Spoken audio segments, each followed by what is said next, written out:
আসসালামু আলাইকুম everyone, welcome back to my channel as a cooking. আজকে আপনাদের সাথে শেয়ার করব মুরগির পা রান্নার একটি রেসিপির নাম শুনে হয়তো অনেকেই নাক সিট করবেন, তবে এটি আমার কাছে খুব ভালো লাগে। আর আমার মতো কার কার কাছে ভালো লাগে অবশ্যই কমেন্ট করে জানাতে ভুলবেন না। দেরি না করে চলে যাচ্ছি মূল রেসিপিতে।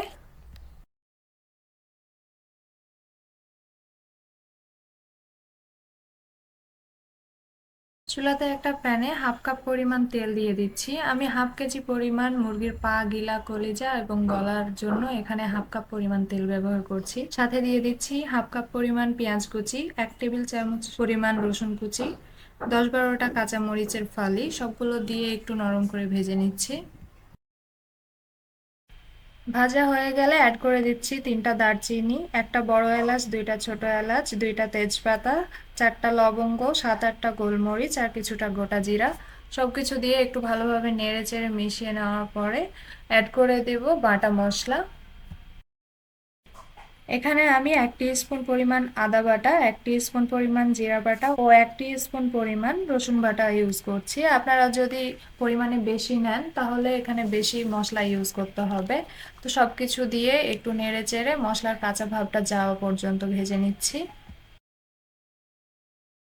মশলাগুলো ব্রাউন কালার করে ভেজে নেওয়ার পরে অ্যাড করে দেব স্বাদ মতো লবণ, হাফ টি স্পুন পরিমাণ হলুদ গুঁড়া ও 1 টি স্পুন পরিমাণ মরিচের গুঁড়া।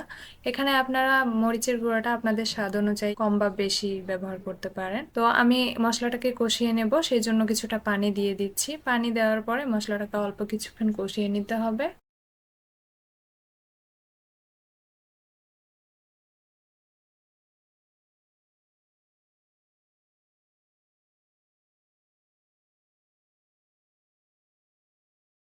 মশলাগুলো কষানো হয়ে গেলে অ্যাড করে দিচ্ছি মুরগির পা, গলা ও গিলা কলিজাগুলোকে অ্যাড করে দিয়ে খুব ভালোভাবে মিশিয়ে নিয়ে এটাকেও আমি 10 থেকে 15 মিনিট পর্যন্ত ঢাকনা দিয়ে ঢেকে কষিয়ে নেব। আর অবশ্যই কিছুক্ষণ পর পর ঢাকনা খুলে নেড়ে দিতে হবে, নয়তো তলাতে লেগে যাবে।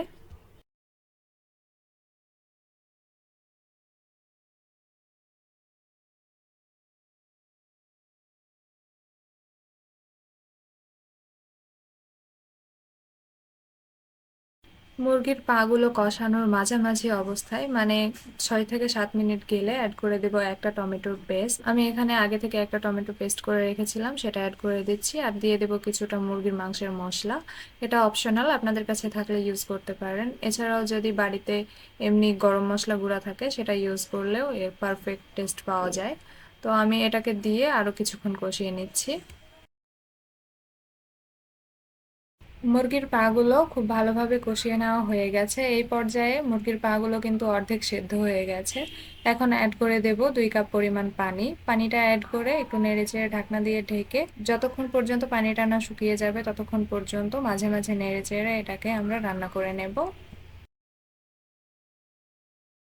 দেখতেই পাচ্ছেন পানিটা অনেকটা শুকিয়ে গেছে এবং ঝোলটা গাঢ় হয়ে এসেছে। এই পর্যায়ে আমি কিছুটা ধনেপাতা দিয়ে নেড়েচেড়ে নামিয়ে নিচ্ছি। তো এই ছিল আমাদের আজকের মুরগির পা রান্নার রেসিপি। আশা করছি যারা পছন্দ করেন এগুলো খেতে তাদের জন্য ভিডিওটি খুবই উপকারে আসবে। তো যারা আমার চ্যানেলে নতুন তারা অবশ্যই আমার চ্যানেলটিকে সাবস্ক্রাইব করে দেবেন এবং আমার ফেসবুক গ্রুপে অ্যাড হয়ে নেবেন। আমি ডেসক্রিপশন বক্সে লিঙ্কটা দিয়ে দেব। আবারও দেখা হবে নতুন কোনো ভিডিওতে নতুন কোনো রেসিপির সাথে। ততক্ষণ পর্যন্ত সকলে ভালো থাকবেন, সুস্থ থাকবেন। আল্লাহ হাফেজ।